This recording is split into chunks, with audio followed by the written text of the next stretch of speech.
was a kind of a sky worshipper. This was the Midwest, and the sky was so vast. It was most of the world. I knew I had come from there, and that someday I would go back.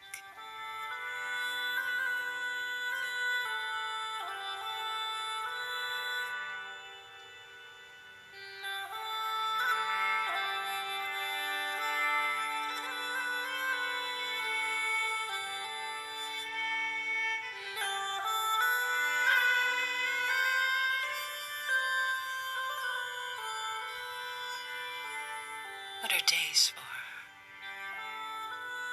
To wake us up, to put between the endless nights.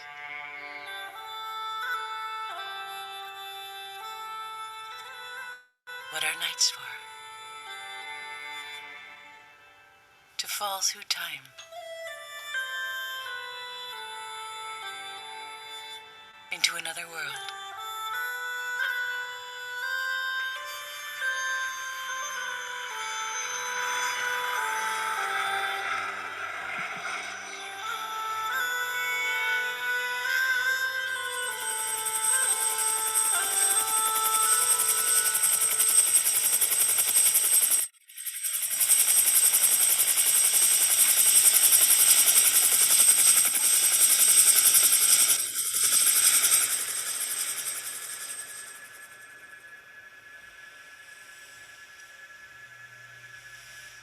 I live in downtown Manhattan, next to the West Side Highway.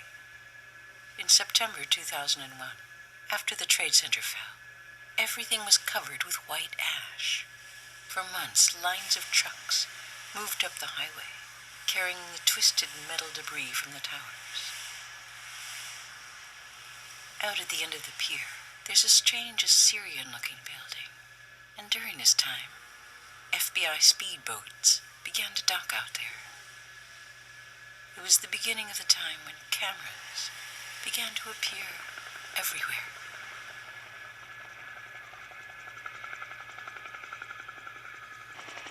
And everything was so loud and such a mess. I tried to get out of town as much as I could. And I decided to go to California, up to the northern mountains, with my dog Lolabelle. Now the idea was to take a trip and spend some time with her, and do a kind of experiment to see if I could learn to talk with her. Now I'd heard that rat terriers could understand about 500 words, and I wanted to see which ones they were. It was February, and the mountains were covered with tiny wildflowers, and such a huge, tall sky, and a very thin, pale blue air, and hawks circling. Every morning we walked down to the ocean, which took most of the day. And what happened was, more or less, beauty got in the way of the experiment. It was just so beautiful up there that I forgot the whole project, really. It just slipped my mind. Most days the walk to the ocean took several hours, and we would just goof around and lie down and have snacks of carrots. Now rat terriers are bred to protect borders, so Lolabelle was always on the job. She would trot in front of me on the trail doing a little advance work, a little surveillance. Now occasionally, out of the corner of my eye, I'd see some hawks circling in this very lazy way up in the sky. And then one morning, suddenly, for no reason, they came swooping down right in front of me, dropping down through the air, their claws wide open, right on top of Lolabelle. And then they swooped back up and dropped back down, and I realized that they were in the middle of changing their plan. This little white thing, that had looked like a tiny white bunny from 2,000 feet up, was turning out to be just a little too big to grab by the neck. And they were making their calculations, figuring it out.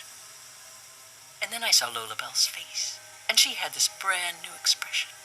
First was the realization that she was prey, and that these birds had come to kill her. And second was a whole new thought. It was the realization that they could come from the air. I mean, I never thought of that.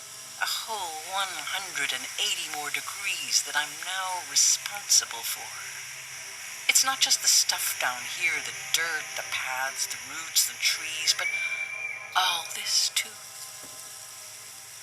And the rest of the time we were in the mountains. She just kept looking over her shoulder and trotting along with her head in the air, her eyes scanning the thin sky, like there's something wrong with the air. And I thought, where have I seen this look before? And then I realized it was the same look on the faces of my neighbors in New York in the days right after 9/11, when they suddenly realized, first, that they could come from the air, and second, that it would be that way from now on. And we had passed through a door, and we would never be going back.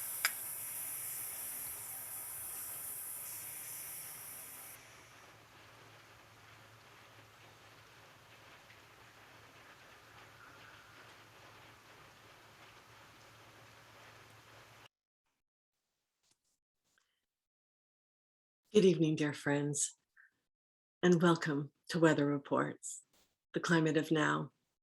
I'm Terry Tempest Williams, writer in residence at the Harvard Divinity School. And with a cup of tea in hand, thank you, Brian Kurbis of Teosophy, for reminding us each week of the healing grace of tea, how our state of mind creates our state of being that ripples out into the world at large. I also tonight want to acknowledge Navi Harden, who is behind the scenes making sure that we are here with you with the proper technological savvy. And deep bows to Judy Beals, who holds us together each week as the Director of Programs for Religion and Public Life. And to Diane Moore, who is at its helm and is teaching a class this semester using these weather reports as the spine of her curriculum. To the students of her class and those participating in our weekly fire salons, co-led by Ana del Castillo, we appreciate the depth that each of you are bringing to these conversations. On behalf of the Harvard Divinity School, the Center for the Study of World Religions, Religion and Public Life, and the Planetary Health Alliance in partnership with the Constellation Project, we're grateful to each of you who are listening in your homes and around the world. Please know that we feel your energetic engagement in these weekly discussions, and we feel your presence and are grateful for your comments throughout the series. So tonight, in the climate of attention, we gather with Elizabeth Kolbert, the Pulitzer Prize winning journalist and staff writer for The New Yorker. I respect her integrity and attention to the crucial details of this moment, now identified as the Anthropocene, immensely. I think she's the most important writer we have right now, who's telling the truth and bearing witness to this moment in time. Whether it's within the pages of Field Notes from a Catastrophe written in 2006 about climate change, or The Sixth Extinction, an unnatural history for which she won the Pulitzer Prize in 2015, to her most recent book, Under a White Sky, The Future of Nature, or alongside her stories from The New Yorker. We are engaged, we are informed, and we are left with the questions that she ponders. As I said, I think Betsy Kolbert is one of the most important writers of our time. Her truth-telling from all corners of the world alert us to what is happening in vivid and at times heartbreaking detail.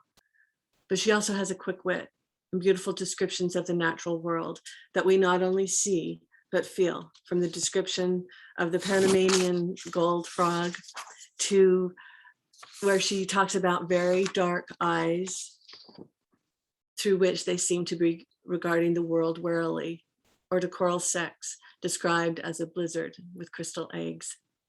It's easy to understand, and we congratulate you tonight, Betsy, for your latest honor, which is induction into the American Academy of Arts and Letters. Tonight, Sam Myers, the director of the Planetary Health Alliance, will be our respondent, and I will give him a proper introduction later in the hour.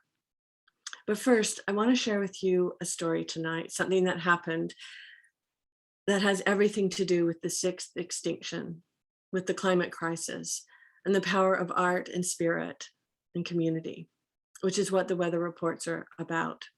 And the fact that it happened today with Elizabeth Kolbert with us tonight, I wanted to share this with you. This morning, Macy Luo, who is a graduate student at the Harvard Divinity School, painted a 7-foot North Atlantic right whale. What's important to know is that there are fewer than 400 of the North Atlantic right whales now. They feed around Cape Cod, which is less than 2 hours from where we are in Cambridge. Because they feed so close to the coast, they become vulnerable and exposed to fishing gear that tangles around them, lashing them to fishing boats and cruise ships that cut into their bodies. It's known that Cambridge, Massachusetts is 39 feet above sea level, and that the city of Boston estimates that water levels with climate collapse could be 3 feet higher by 2070. That means that Harvard, which was originally a floodplain, a marshland so close to the Charles River, is very likely to be exposed to flooding.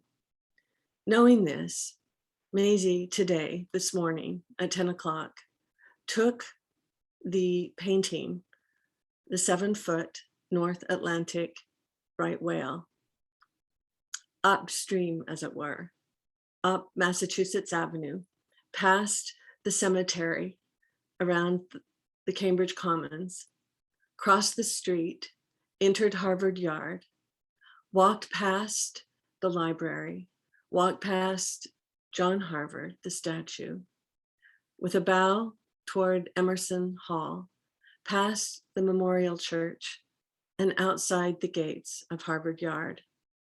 From there, Maisie and the whale that she is carrying cross the street, walk down Oxford Avenue, past the Museum of Natural History, past the biology buildings, toward the Divinity School.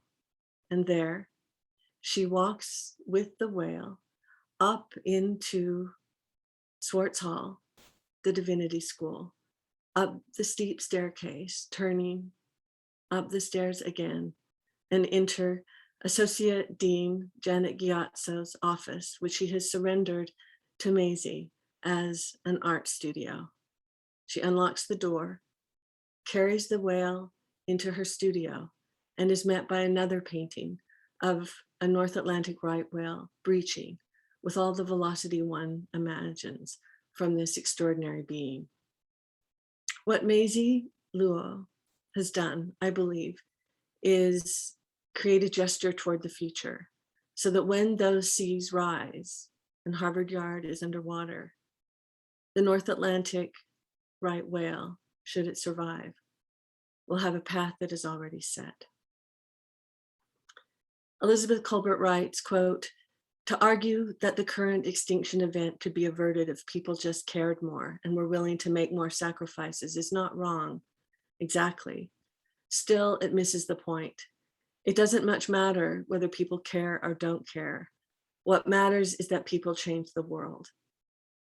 I believe today that Maisie Luo's gesture changed the future, so that when the sea rises, the whales will know where to go. The climate of attention is here before us. And though not all of our species are paying attention, there are those that are. And I believe the animals and plant species among us are feeling this too and are responding in a responsive universe. As Wanjira Mathai and Chloe Regis reminded us last week, activism is born of love. And it is a human engaged response to a responsive world that needs us now, broken and beautiful. Elizabeth Kolbert is a responsive writer to the climate of now.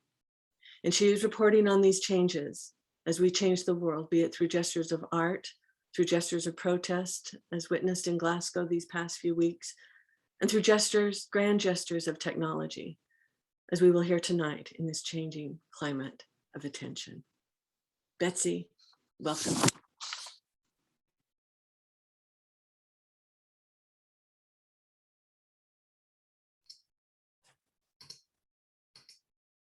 Thank you. Sorry about that. Hi there, Terry. I hope I can live up to that wonderful introduction this evening. It's a pleasure to be with you. I just want you to know how much respect I have for you, how much I've been looking forward to this. I've been paying attention to your work for a very long time, and it has buoyed me, scared me, enlivened me. And I'm wondering what the weather report is from where you are right now. Well, I think the weather here, I'm out in Western Mass, and I guess I'd say that both sort of physically and spiritually, I would describe the weather as unsettled. We had a very in the literal sense, we had an extremely warm spring. I'm sure you did. I'm sure the weather wasn't that different out in Cambridge. And it was kind of eerie. And I want to say I thought of you often, Terry, because it was beautiful. It was really beautiful. It was sort of this long Indian summer. And I thought of your book, Finding Beauty in a Broken World, many times, because what do you do with this beautiful, glorious weather, unseasonably beautiful weather? But now it has finally turned cold and gloomy the way a New England November should be. And I would say that, and perhaps I'm projecting here, but I think people have a lot of trepidation. And the political situation is so, to call it unsettled is almost too soft. It's a very sort of scary time and hard to see how we move forward as a country at a time when we so crucially need to come together to do really important things. So I think it's a very, the days are getting shorter. How's that? I wonder, as a science writer who has such fidelity to the truth and fairness, what that's like for you when science is not honored, when truth-telling isn't a virtue in this country right now, and how that impacts you on your work as well as your state of mind. Well, I feel very privileged. So, I'm fortunate enough to, still work for a publication that, does value the truth. And in fact, so much so that, fact checking is a major ordeal still at the New Yorker.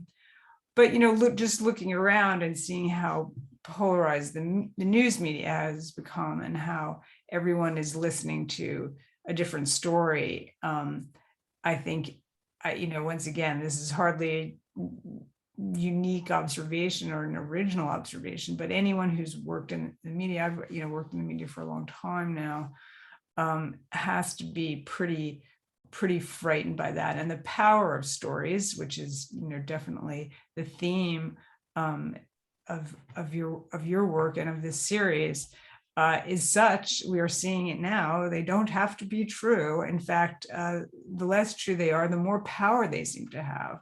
And we see that, in this interesting way when that whistleblower from Facebook testified, and we saw, the algorithms, actually push things that are often, what's sticky, what's really often the most egregious untruths are what gets pushed out there because they attract people's attention. And that's also the theme of tonight, what grabs people's attention. So often it does seem to be sort of swimming upstream, honestly, to be, trying to capture people's attention with the truth. But as I say, I do feel very lucky to still have a job where that is valued. I think you bring up the point, that almost the most egregious story gets the most attention. And I think one of the ideas behind weather reports has been, science has not moved us. Politics has divided us. But the personal witnessing, it's hard to refute that. And, going back over your work again, whether it's field notes from a catastrophe or the sixth extinction or Under a White Sky, I am so struck by what you have witnessed and how many places you've traveled and the gift of listening to various scientists and actually seeing the species that are endangered or the remnants that remain. And I'm wondering, what do you do with all that information when it's on the page, but it's left in your body? And I think about you a lot about that, how one of the themes has been about grief and love and how we navigate these waters at this moment in time. And I don't know anyone that's waded more deeply in these waters than you have. Well, I don't have a great answer for that. I mean, I think that everyone is struggling in their own way, even if part of the struggle is to push it away, push away any kind of information that you don't want to let in.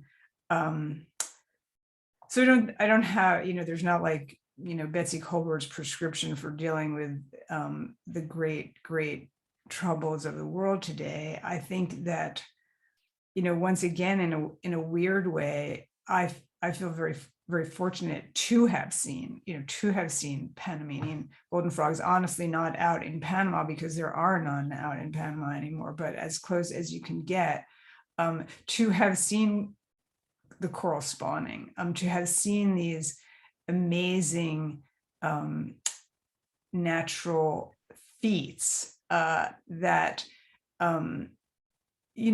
probably when our species, first was wandering around planet Earth were commonplace, honestly. I mean, one of the, the great Aldo Leopold line, to have an ecological education is to live in a world of wounds, I think is really true. And now, unfortunately, when I go around the world, and I'm not an expert by any sense of stretch of the imagination, I'm not a conservation biologist, but just having learned what I have learned, I can see what's missing to a certain extent. I can see, all the invasive species that are, right here in New England, I can, watch the ash trees are all dying. I'm sure they're all dying in Cambridge too. It's a very common tree out here in Western Mass, being done in by, the emerald ash borer. So you kind of watch that. And, I guess one of the things that is shocking to me to a certain extent is the way that we just sort of, trundle on, and the electric company comes and, cuts down the ash trees so they don't knock over the power lines. But somehow each loss, as you're suggesting, doesn't get marked, and maybe that's part of modern life. And I do see my role, to the extent that because I'm not a scientist, I'm not coming to this knowledge, I'm only sharing this knowledge with a readership. I hope that's the best that I can hope for. And I do see my role to a great extent, as you say, as bearing witness, marking these losses. There are way too many for one person to chronicle, but if I have contributed anything, I hope that it is marking these losses along the way, some of these losses. I think that's so true. And there's knowledge is power. And I think it's also, I remember when my mother was dying, I wanted to learn everything I could about cancer. I remember going to the bookstore with 20 books on ovarian cancer, how to die well. And the woman behind the counter just looked at me and said, I don't know what to say, but I wanted to know. And I feel like with this, where we find ourselves, I want to see, I want to read, I want to know as much as I can to hold it while it's here. And I feel like one of the questions that you're constantly holding in your work is how shall we live? And I love how you write in Under a White Sky, this book is about people trying to solve problems, created by people trying to solve problems. Can you talk for a second about this cycle of interruption and intervention? And maybe begin with Ruth Gates. I was so moved by her and by the friendship that you developed. Yeah, sure. So the book, the Under White Sky really began, it sort of started percolating in my mind with a trip to Hawaii, to Oahu. And on the opposite side of the island from Honolulu, there's the Hawaii Marine Biology Lab. And it was run at the time, so this is about 5 years ago, by a very charismatic English woman named Ruth Gates. And Ruth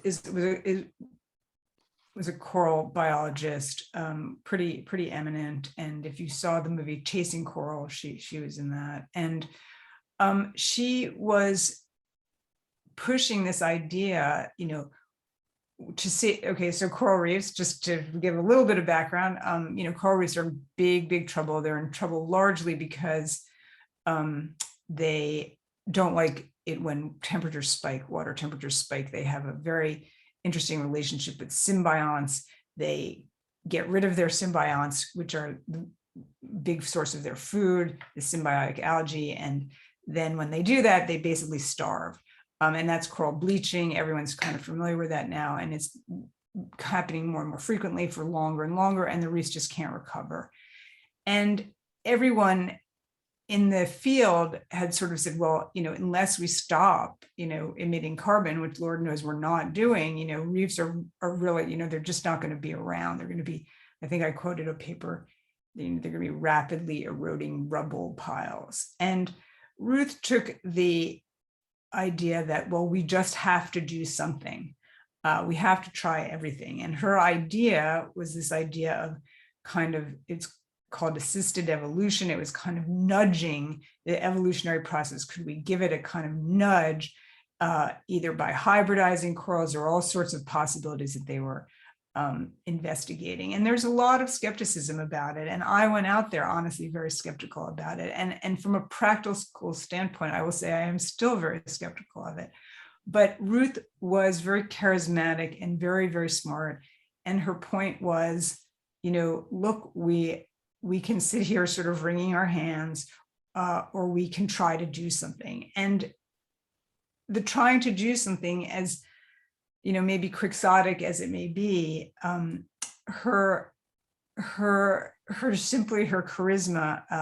kind of got me going on this project. And there are all sorts of people out there in the world who are taking the same attitude. Well, we're just going to have to do something. We're going to have to come up with something, and we're so clever and we're so smart, and we'll have to use all our technological know-how to do this. And that really got me thinking, are we going to start this new cycle of interventions on top of the old interventions to try to correct for or counteract the mess we've made of this planet? And so that is really the spirit in which Under a White Sky was written. And it doesn't have an answer, it doesn't have a good answer or a happy answer. It's not like, oh, everything's going to be great. But I hope it does compel people to look at things in a somewhat different way. I can tell you it changed me. The irony that we are the species that caused these problems are now the species that is going to try and solve these problems or undo them. And yet the layering, and that idea of assisted evolution, you think about assisted living for our elderly, evolution. And then I think it is so poignantly revealed again in the Devil's Hole pupfish in Nevada. And Yeah. Can you talk about that a bit? And I was so stunned. I did not realize, certainly I knew the story of the pupfish, but I did not realize that the water quality was affected, which obvious to me now, through nuclear testing. Yeah. So that's a story. The Devil's Hole Puppies is a story that brings together sort of a lot of the great, threads of the American West, as you know. So it's a fish that it's been called the rarest fish in the world. I don't think it really has any rival for that. I mean, right now as we speak, there maybe there are 250 out there in the world. Tiny little fish, about an inch and a half long, Mm. iridescent blue. You can kind of, you can look them up on the web. They're really very beautiful little fish. They only live in this geothermally heated pool in the middle of the Mojave. I mean, just the bleakest landscape you can kind of imagine.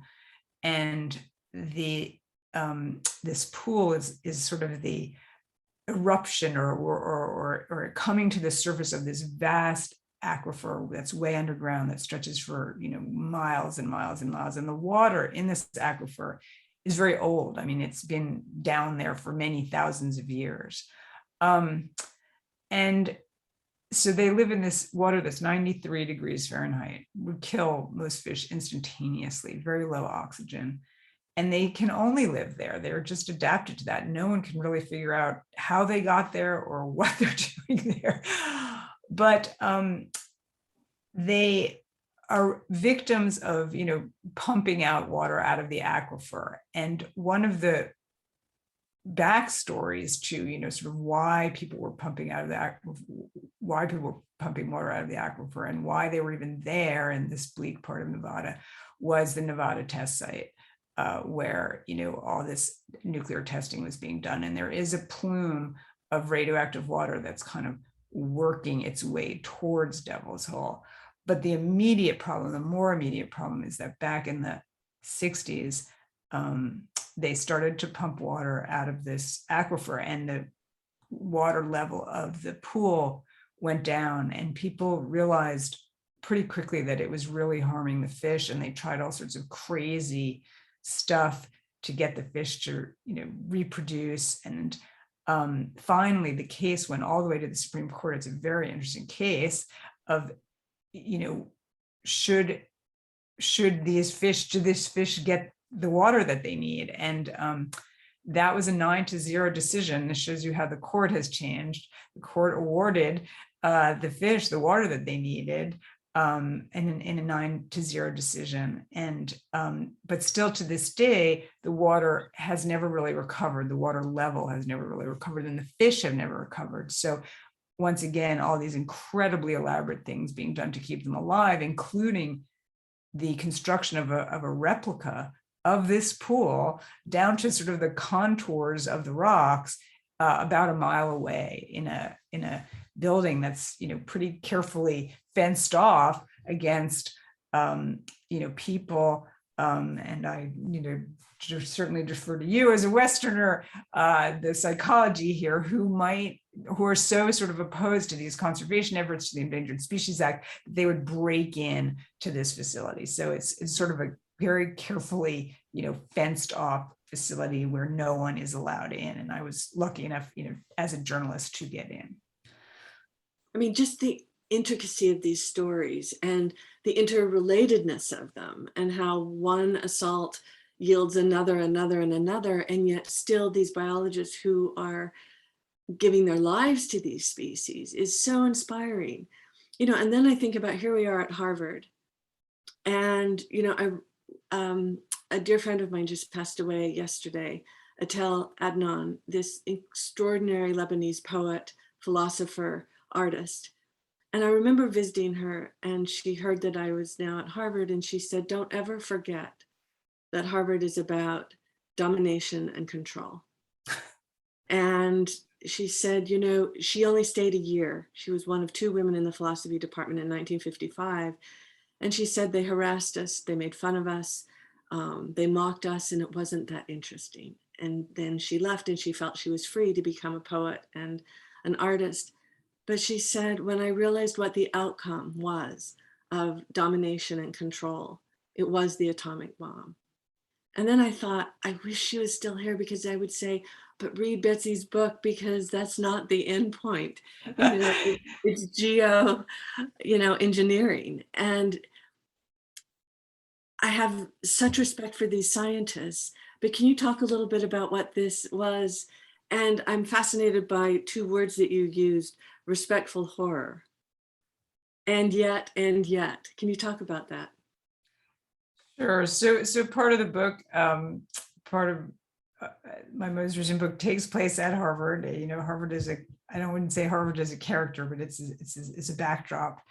And Harvard is really the center for research into this idea that's called either solar geoengineering or solar radiation management, if you prefer. And the idea behind solar geoengineering is that, we've really heavily, I don't need to tell anyone in this audience tonight, we've, completely changed the atmosphere. We've basically added, half of between a third and a half of all the CO2 that's up there now in the air, is basically was added by us. And that's having all the effects that everyone knows about. And the thing that's really crucial there's a couple really important things to understand about climate change. One of which is that carbon dioxide doesn't disappear. It hangs around for a really long time. It's not like, particulate matter, like if we stopped emitting, how you can deal with smog and things like that, because they just sort of fall out of the atmosphere. It stays up there, for a really long time. So the problem is just accreting all the time, getting bigger and bigger. And the other thing that's important to understand about climate change is that there's a pretty significant time lag in the system, right? So what we're seeing now is not based on, what CO2 concentrations are today, roughly, 417 parts per million or whatever it is today. I haven't checked today exactly, but it's based on, sort of this, let's say, very roughly 20, 30 years ago. So we are just feeling, what was emitted 20, 30 years ago, and our children will feel, what we're emitting today. The full brunt of that warming will not be felt for a couple of decades. And so you could be in a situation where you already have dangerous climate change. We just don't know it yet. And so the theory behind sort of solar geoengineering is you may reach a point where you feel compelled, and I use that word very, very broadly, to counteract climate change, because you can't stop it. This whole idea of solving it, stopping it, reversing it, that is not happening unless, and there's one, arrow in this quiver, or so far that anyone has thought of, you manipulate the stratosphere. You send up some kind of reflective material, and you actually reflect sunlight off the top of the stratosphere, and you actually have less direct sunlight hitting the earth, and that would have a cooling effect. And that could, once again, in theory, counteract some of the effects of having dumped all that CO2 in the air. And the reason that we know that this is, it may be very difficult to do, but we know that it is sound, the science is sound, is that that's what volcanoes do. They put up a lot of sulfur dioxide, and this forms these little tiny droplets that are very reflective. You get beautiful sunsets, and you get a cooling effect after volcanoes. So the idea is we could mimic volcanoes and counteract some of what we've, some of the warming. And this is, the folks at Harvard, very, very, very smart bunch of physicists and chemists, atmospheric chemists, are at this point have done a lot of, modeling, just computer work on this. They wanted to do a little experiment, a tiny little experiment. This past summer, there was supposed to be an experiment out of a balloon, but it was, as you can imagine, incredibly controversial. This was supposed to happen in Sweden, in northern Sweden, and it was delayed. I'll say delayed, halted, delayed, because of opposition on the ground in northern Sweden, in a sense that they needed to consult more with the folks there. Even though I will say, that this experiment would have had no effect, no actual, physical effect. It was really just testing some equipment. But because this idea is so controversial, it attracts opposition wherever it goes, and that may well be, rightly so.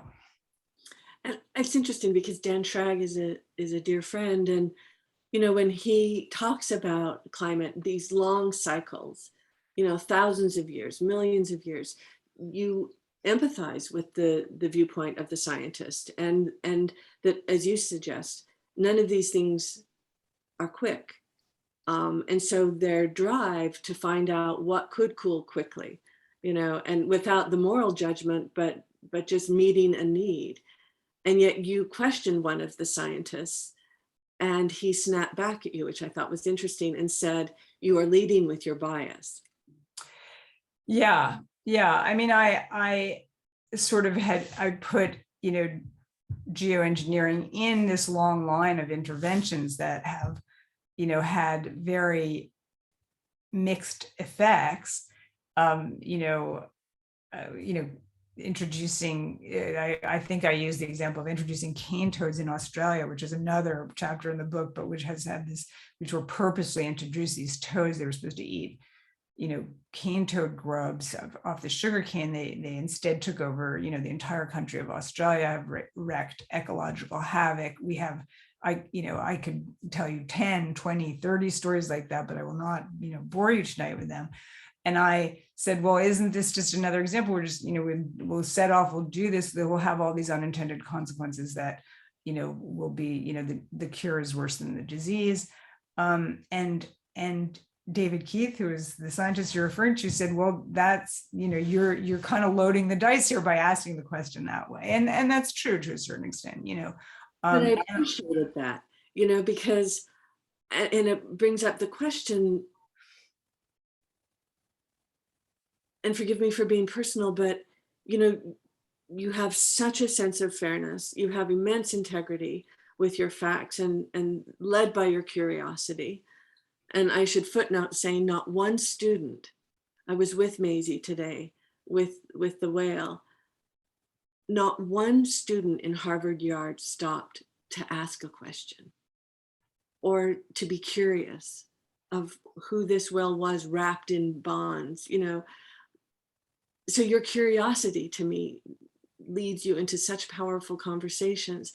I guess my question, Betsy, is what is the objectivity of a journalist?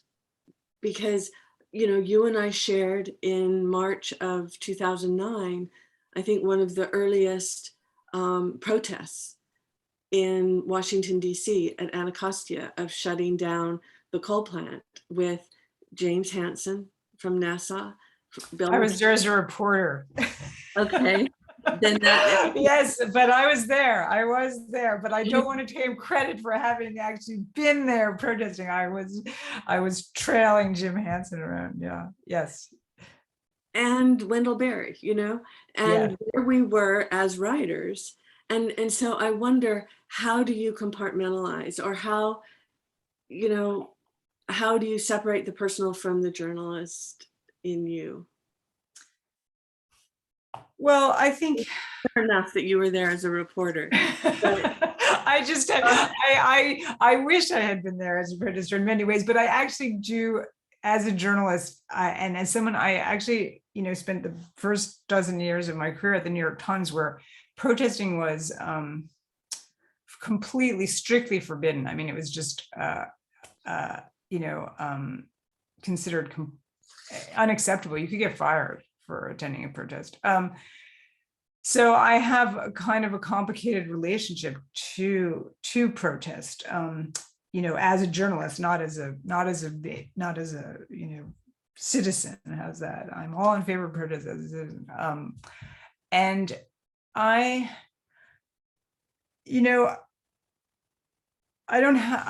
wish I had a better answer for you, Terry, than I do. I mean, obviously, especially the moment that we're living in, where the rules of journalism are changing, and that really gets back to things that we would have been fired for at the New York Times 20 years ago are now completely mainstream. There was really a very strict sort of language police, and I don't it sounds bad, I don't want to say, but it was sort of bleaching out your opinion as the journalist. And I mean, I covered all sorts of, I covered politics for a long time. I covered all sorts of creeps and, charlatans and clowns and, but there was a New York Timesese and you covered them in that language. And that is increasingly changing. And as a sort of old style New York Times reporter, I worry about that even in the pages of the Times, even when I agree with people's opinions, I do worry that our language is becoming everything now is immediately identifiable. I know where you stand on this issue. And I'm sure everyone who reads me, on some level, I also wear my politics and my beliefs, pretty openly. I mean, one of the things I appreciated, two points. One, when Utahns heard you were coming to do a story on Lake Powell, people were so happy, not because they knew your politics, but because they knew that you would shed light on the truth, of what was happening in terms of the drawdown. And also, I think one of the things I respected, which why I'm asking you this, because it seems like it's a tension. And in this book, you were really open about that tension, that there was ambiguity, that with the coral, you were saying, I can see why we need assisted evolution. But then there was a line for you that came out, I think, when you were looking at geo engineering and dimming the sun, that at what point do we not only think we're gods, but become gods at the peril of the planet. So I think it's such an important tension that you bring to us, because we're all complicit, we're all learning. And it brings me to the last point I want to ask you is, I was listening to Hidden Brain with Shankar Vedantam, and he brought up a really interesting metaphor, and maybe you've heard it, that as two strategies, it's like, are we winning or are we losing with climate? And what he was saying is, are we at Normandy or are we at Dunkirk? In other words, do we storm the beaches, we take losses, massive losses, but we win the war?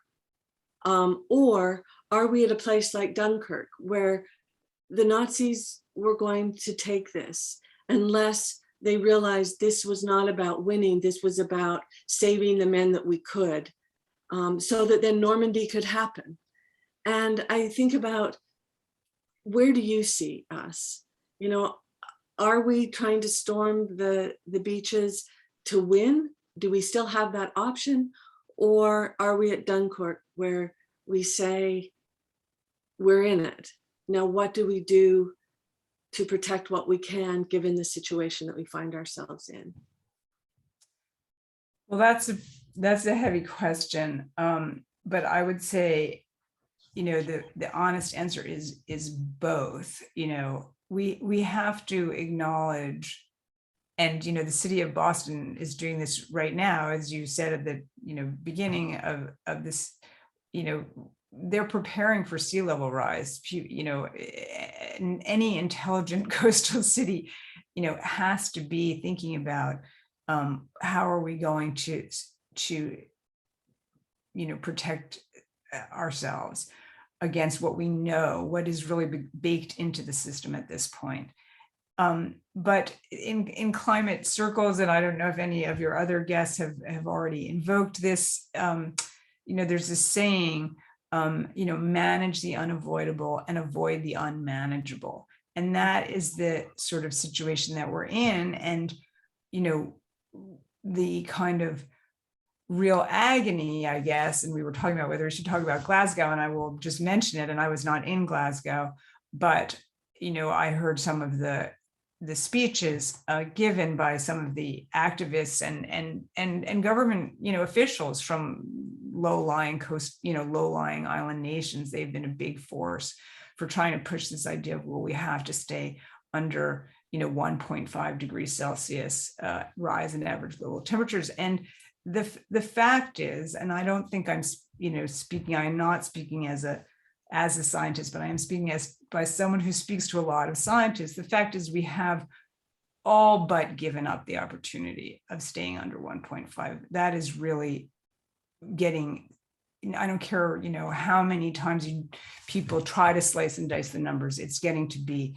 very, very close to physically impossible. And we're not stopping emitting. We're not stopping emitting tomorrow. Everyone knows we're not doing that, So, that was real anguish on their part. And I completely understand that. And we should all be anguished by that. It should not just be the people of the Marshall Islands. It will cause global anguish to exceed those thresholds.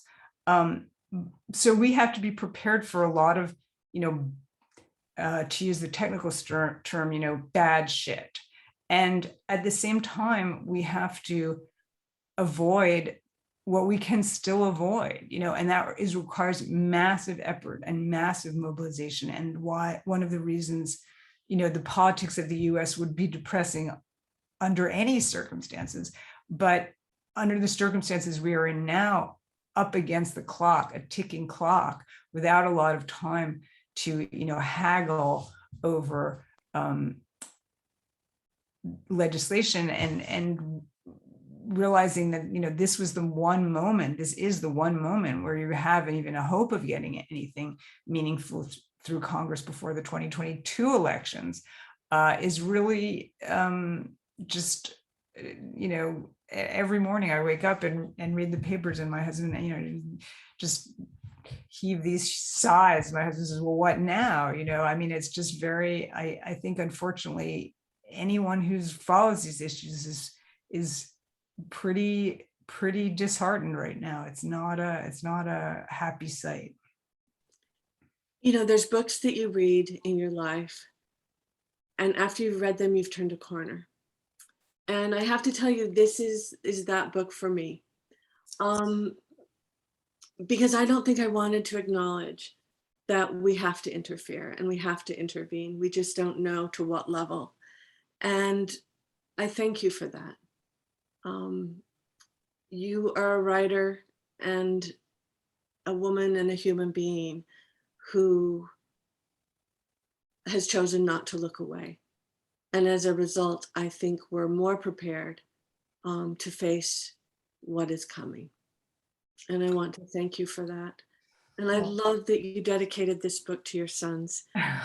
And maybe I will ask you and Sam, that will be my last question for the both of you. But I want to invite Sam to join us. And Betsy, I love you, I honor you, and you make us more attentive in this climate of attention. Sam, I'm going to give you a brief introduction. Sam, I can tell you, is one of the clearest thinkers I know. I would call him a visionary pragmatist. He holds me to account. He's the director of the Planetary Health Alliance. He's also one of the primaries of the Constellation Project.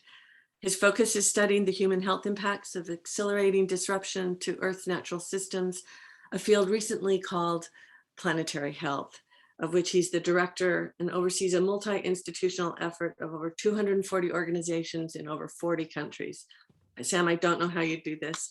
And one of the books that I have found revelatory is his book that he co-authored with Howie Frumpkin, Planetary Health, Protecting Nature to Protect Ourselves. He's a principal research scientist at the T.H. Chan School of Public Health. With so many scientific papers, I don't know how you have time in the world. He's also a physician in internal medicine, an MD from Yale University, but mainly he's a friend. Sam, it's yours. Terry, thank you. So nice to be here. Hopefully Betsy's going to come back on screen so we can see her. But wonderful to listen in on the first part of your conversation and maybe pick it up a little bit. When you talk about having to intervene is one of the things that I wanted to think a little bit about with you, Betsy, and this sort of dimension of the conversation of our ignorance. As Terry says in Field Notes and Sixth Extinction and Under a White Sky, you really are one of the world's leading chroniclers of the Anthropocene. And when I read your work, I think about being a monkey in a rocket ship. I think about most of human history. We were this monkey in the cabin of this rocket ship with all the other organisms on the planet. And it was super complex rocket ship, but somehow it was steering a very, very stable, steady trajectory. And being the sort of curious creatures we are, we made our way up to the cockpit. And suddenly we started flipping dials and pushing buttons and turning levers. And somehow now we own the rocket ship. And I was thinking about what you wrote in Under a White Sky, that our current effort is, quote, not so much the control of nature as the control of the control of nature. And I was scratching my head and wondering, are we controlling nature, which to me implies sort of knowledge and mastery somehow, or have we just sort of appropriated nature and we're kind of running amok in it? And is it possible that our effort is more of an effort to learn how to fly this rocket ship that we've hijacked? And so in that sense, this dimension of ignorance that I feel like it runs through your book, this sort of hesitation, like, sure, geoengineering sounds great if we actually knew how to do it, but over and over we've failed. And I guess I wanted you to talk a little bit more about that dimension, that we're on a very steep learning curve with limited time, trying to figure out how to run this rocket ship before it crashes. And that's a really important, I think, part of the drama of the moment that we're in. Well, I think that's a really good question. And I think, I'll say a couple of things. First of all, the notion of what we should do, that is at the center of the book. I do want to say, I hope that the ambiguity and ambivalence of, that sort of, you broke it, you own it, problem that we have. It's not like it's not something that we have sought out. It's something that we, as you say, we found ourselves after flipping a lot of dials and like, oh my God, now this plane is going down, and what are we gonna do? And what the book is trying to do is look at this sort of continuum. And, as Terry said, certain kinds of interventions, whether I would approve of them or sanction them, but I would think most people would, like, okay, we'll try to save the pupfish, we will intervene, we will feed them, we will do all these things that we do to try to keep species alive. And then we find ourselves on the slippery slope all the way to, manipulating the stratosphere, and, where we should jump off of this treadmill or this is the question of our time, I suppose. We just don't feel like, in many cases, we haven't come up with very good options. Now, whether any of these things will work, whether we have the knowledge, that is also, the question at the heart of the book. And I don't have the answer to that, but certainly the record is not good. Let's put it that way. And we're dealing with unbelievably complicated systems that are, the product of 4.5 billion years of geology plus evolution. And to imagine that in a short period of time, we are going to figure that out. Well, amazing things have happened, as I don't need to tell you, in the medical world. I mean, we have done amazing things like crack open the genetic code of the world and can now go in there and manipulate it with amazing precision. I mean, it's pretty stunning. And what we should do with all that, I don't know, but we better be thinking about it. And just to conclude, I will say the word control, I think, is a very inexact one. And I wish there were a better word. And I really struggled with that. What is the word to use here? And I guess the control of nature, which I was drawn to as this phrase, which was both the working title of Silent Spring, actually, and is the title of one of my favorite books, Don McPhee's The Control of Nature.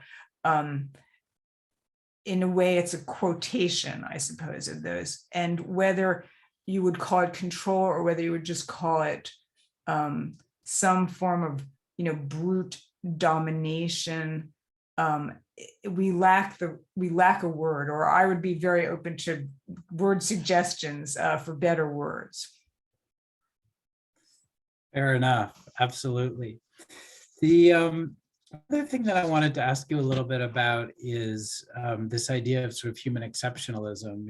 In several instances in your book, you don't come out directly so much as you quote several people throughout the book, scratching their heads and talking about the sort of arrogance of human exceptionalism, of the idea that we can somehow live completely independent of all of these natural systems as we mess around with them and fundamentally degrade them.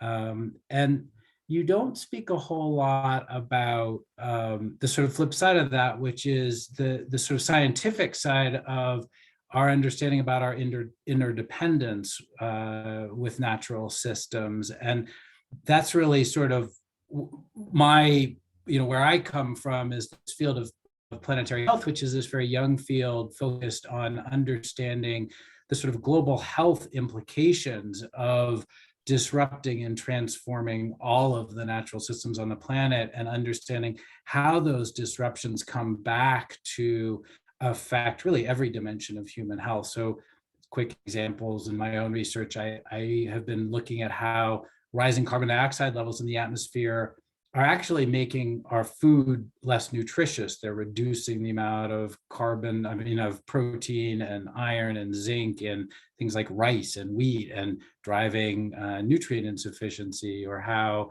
loss of pollinators is affecting access to foods that are actually really important in preventing cancer and heart disease. And so there's a whole sort of exploration of that interdependence. And I'm just curious how much you sort of come across that new science, or this sort of focus among scientists in actually chronicling that human exceptionalism is not only sort of problematic as an idea, but it just isn't true scientifically, and how much we really depend on the functioning of our systems for our own health and well-being.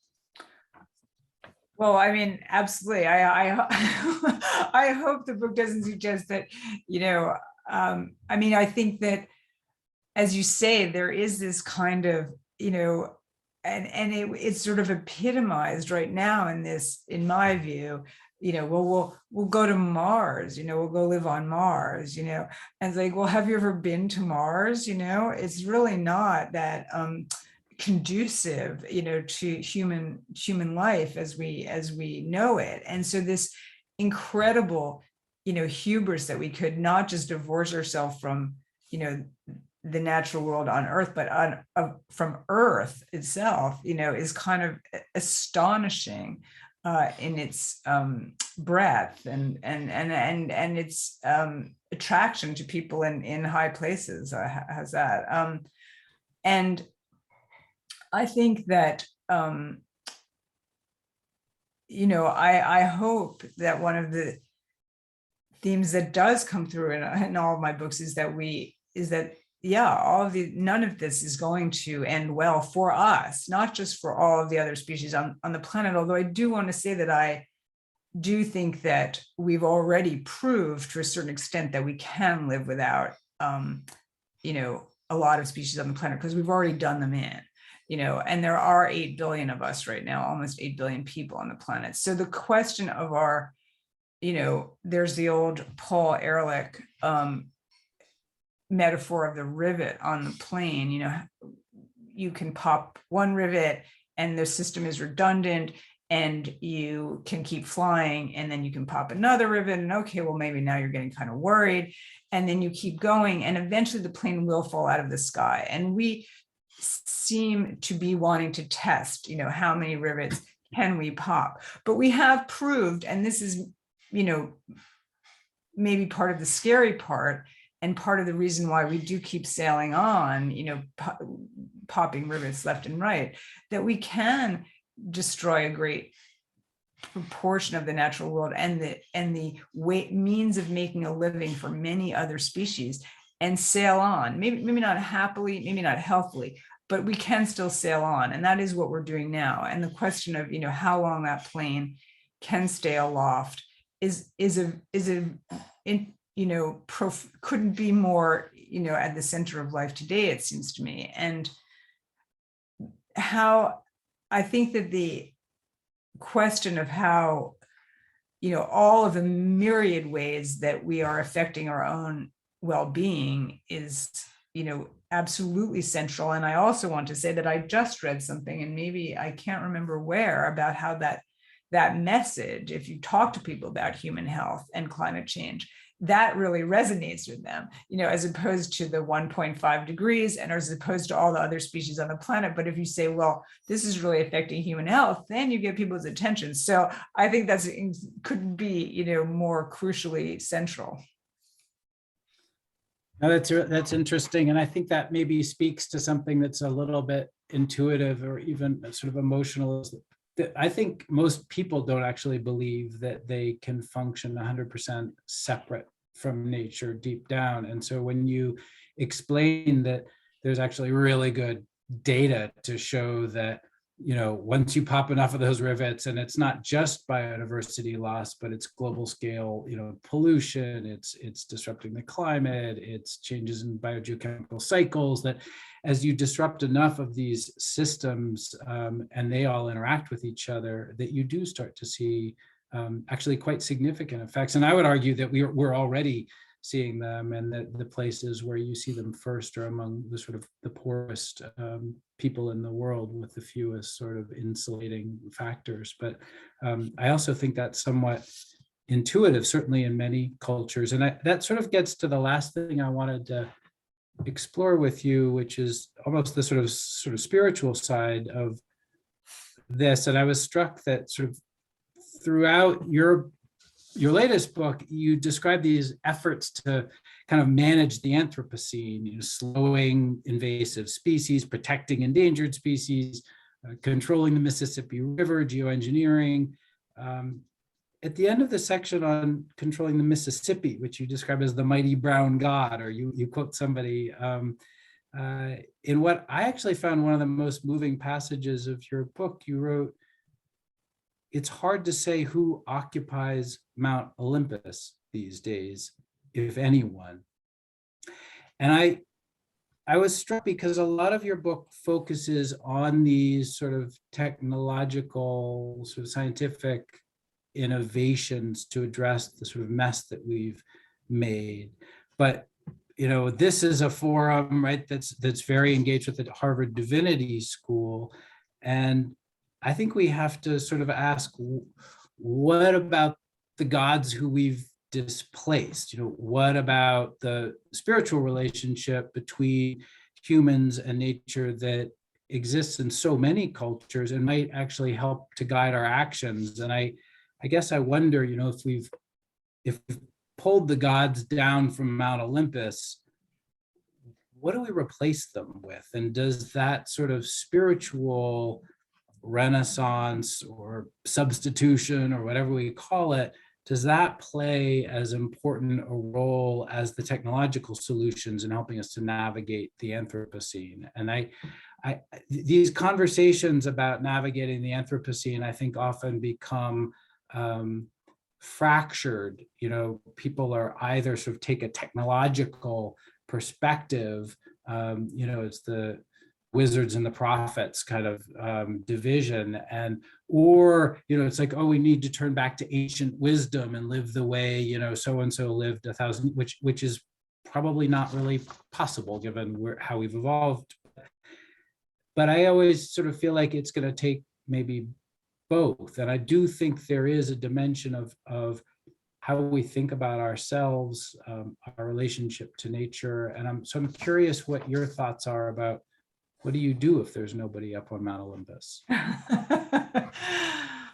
Well, that is such a good question. And I mean, I do want to say, like, I don't want this to sound defensive, but, all books are taking a slice of, well, all nonfiction books has that, a slice of the world, a certain, argument. And I was looking at precisely what you just said, this divide in the world between the sort of techno optimists, like, oh, geoengineering, great. I mean, there are literally people like, let's do geoengineering.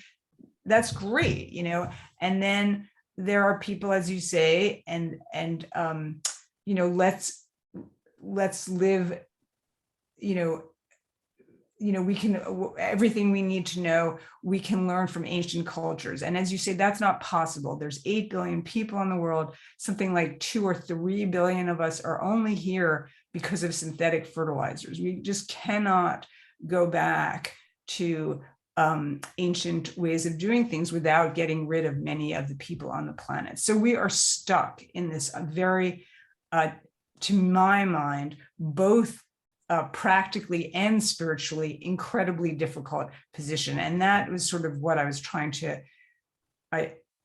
write about without offering, an answer, unfortunately. But can we get from here to there, wherever there is, get 8 billion people through, the next, well, by the end of the century, we're projected to be 10 billion people, but, can we get through this time that Ed Wilson has called the bottleneck, this sort of time of maximum, what we hope and pray are maximum human impacts. Can we get as many people, as many species through that bottleneck? And, can we do that with technology? Can we do that by changing the way we think? Can we do it at all?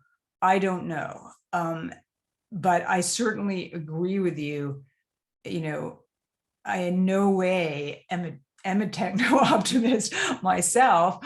As anyone who knows me knows, I'm terribly, I'm also just not technologically very proficient. And I'm very suspicious of a lot of the ideas that somehow we're going to find that magic bullet. Whenever you think that, you have to question why, that seems like magical thinking to a large extent. So, but on the other hand, I also do want to say that the idea that we're going to have a spiritual awakening and that's going to save us, well, I'll be frank and say, I don't see any signs of that. I would like that, but I don't see any signs of that right now in American culture, at least. No, that's fair enough. And to be clear, I wasn't meaning in any way to be critical. I think the book is fabulous, and of course you need to take a perspective. And I actually found the observation about Mount Olympus provocative and important in that context. I would push back a tiny bit on the no signs of the Renaissance, because I think that, to me, what I see in the sort of global youth movement and the kind of activism that's going on is a cultural sort of rising up. It is, I mean, the anti-capitalism, the conversation that my daughters bring home from school is very different from anything I was talking about in the same school, and the skepticism about the way we're living, and I think sort of growing recognition that there's sort of spiritual impoverishment to the sort of dominant way that we're living. I think the recognition of the importance of anti-racism and of indigenous cultures, that there are other voices that need to be part of the solution, particularly youth voices. So I feel a little bit more optimistic that there might be some new voices and new perspectives. And I guess the one thing I would say is that I think that if we have any hope of navigating this moment successfully, it's a political challenge that we face more than a technical challenge in a lot of ways. And I think that's what we've just seen in COP26, is we're seeing these huge political failures, these failures of sort of political will, and that part of what is going to need to push against that is not more science necessarily, speaking as a scientist, but is what I think really drives these movements of people is the emotional and spiritual. So I don't know, I would just throw that out as an important part of the equation. I hope you're right, honestly. I really do. I just, you know, I agree with you that there's a lot of really important conversations taking place. And I agree that there's a lot of energy around, but, you know, to play that, just to be a hard-headed, you know, to talk about the trend lines and actual sort of physical reality, you know, emissions, let's just put it that way. I don't see it. I don't see it translating into that. And when I do, as soon as I do, I will be, you know, the first person to celebrate that. So I hope you're right. I really avidly hope you're right. You know, one of the terrors of this book, Betsy, is your last sentence, you know, where you say, for an unprecedented world, where silver carp glisten under a white sky. I mean, that's haunting to me. Is that what we're heading for, rather than, you know, a cutthroat trout with orange orbs on its body, you know, underneath a cerulean blue sky? You're both parents, and this is a question I have for both of you, who are both so fierce and truth tellers who don't look away. What's the story you tell your children? I mean, Betsy, you dedicated this to your boys, and I know they're in college, but I wonder, knowing what you know and having them know what you do and write, you know, what's the story you say to your boys? And with you, Sam, knowing how honest you and Kelsey are, you know, what is the story you say to your daughters? Because I think we're all struggling with this in this intergenerational conversation. And what are they saying to us? What are the stories they're telling you? And maybe we can close on that note. I'm interested. Well, I'll bring it back to Harvard. One of my oldest is actually studying climate science at Harvard. So there's nothing I can tell him at this point that he doesn't know way more profoundly, you know, about where things are heading. So I do feel there's sort of like a passing off to the next generation for, you know, the thrill of discovery and the, you know, pain of discovery. How's that? So that's an easy answer, because I don't really have to say much of anything at this point. And what's he saying to you? He's saying that graduate school is really hard. No, I think, you know, he's a very hard-headed and, you know, mathematically savvy young man. And I think his point would be, yeah, we could do this. We could do all these things. You know, are we going to? So I think the questions that we have coming at them from different angles turn out to be very similar. We could reverse direction. Are we going to? Sam? Yeah, thanks, Terry. My daughters are just getting old enough to fully grasp all of these things, and so we talk more and more openly with them. But I say to them what I say to students, which is that what I absolutely believe, which is that this is the most interesting time to be a human being in the history of our species. And it's an enormous privilege to be born in a moment where what we do is the greatest drama of human history. And, you know, we're going to address this set of challenges. And, you know, I think the bottleneck is the right metaphor. And it's not only how many species are we going to carry through the bottleneck, which is how E.O. Wilson used it, but it's how much human suffering are we going to cause along the way. You know, that's going to be this combination of technological innovation, of movement building and organizing, of building political power, of better governance, of bringing the private sector into this conversation in a way that's meaningful and real, of communications, of bringing artists and faith leaders into the conversation, of mobilizing global society. And so there's absolutely no set of skills that aren't relevant to meeting this moment. And so, what an incredibly fascinating, exciting time to be alive, and also a terrifying time to be alive. But you have the capacity to make a contribution in a way that almost no one ever has had. So I think you have to focus on trying to meet the challenge, and yeah, that's what we talk about. Thank you. And Betsy, last question. So much of your books, what appears over and over again is change. And I'm wondering, in the 2 decades you've been writing about these issues, what has been your most significant change? I've gotten a lot older, Terry. Well, I think I started out, and Bill McKibben tells the story of starting out and he started very young at all this when he wrote The End of Nature. You start out, you put the facts out there, and everyone's going to rally around and realize how important this is, and let's get out there and do something. And I think I also started out, I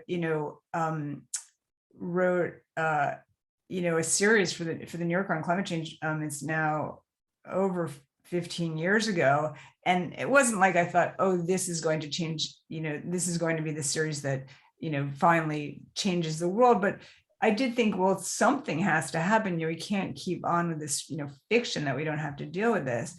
But it turns out that humans' capacity for fiction is boundless, and we're seeing that with COVID. I mean, what could be a better example of it?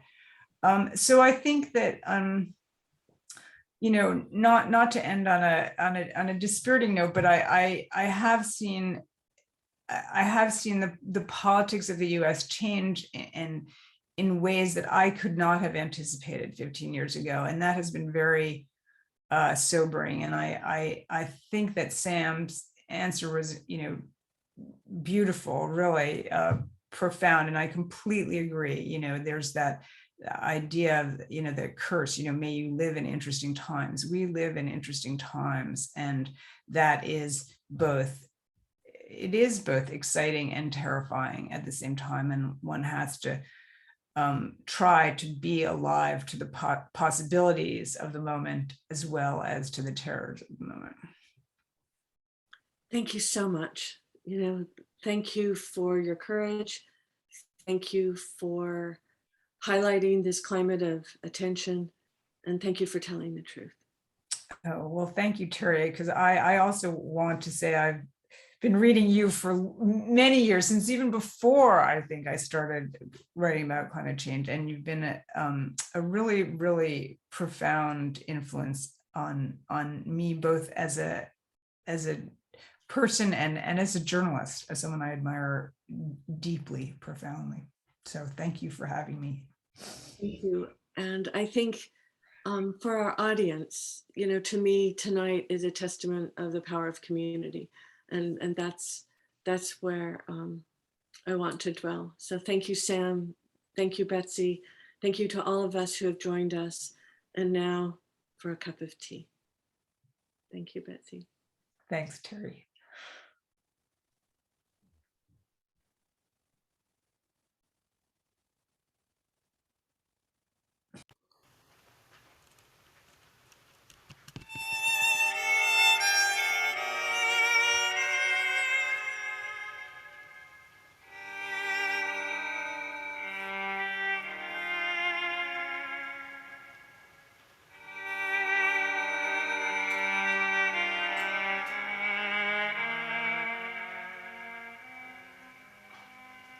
When you say lie,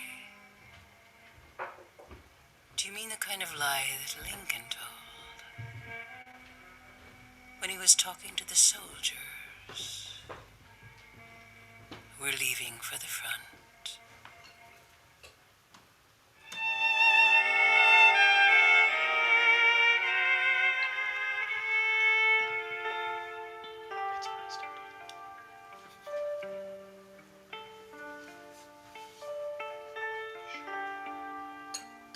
About how they'd be just fine. They'd be home by spring, walking and alive.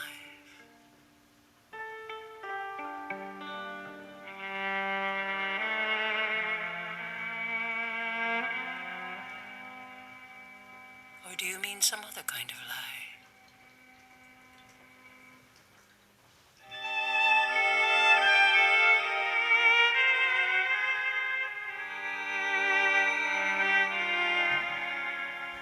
The 19 stars of heaven.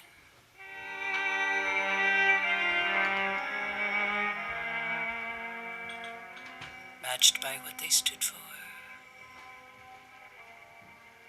Constancy. Gullibility.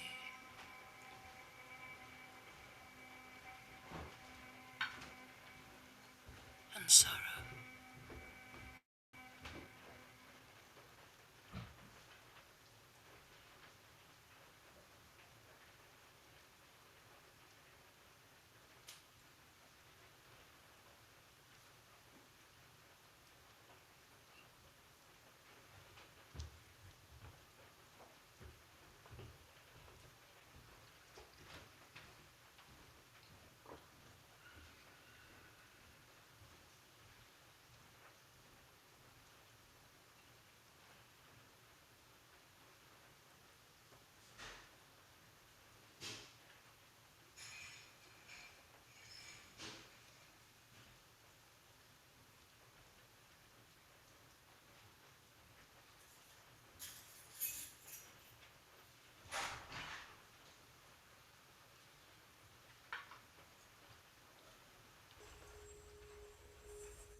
Take me away, won't you carry me?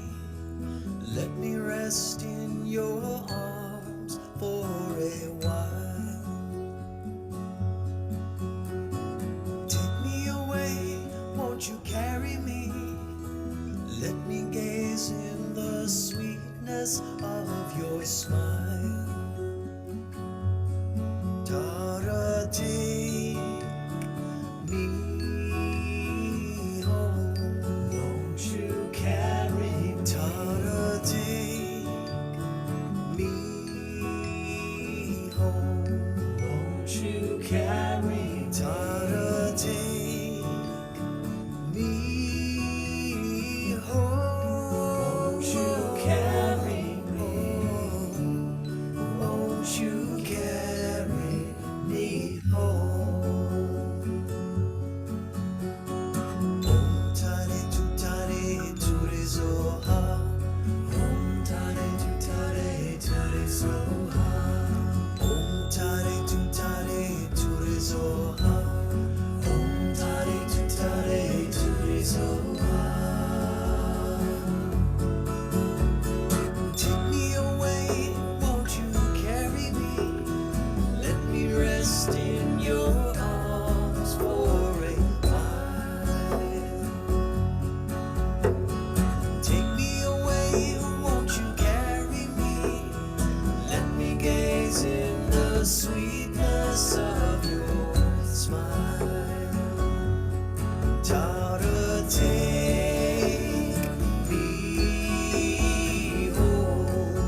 Om Tare Tu Tare Tu Re Zohar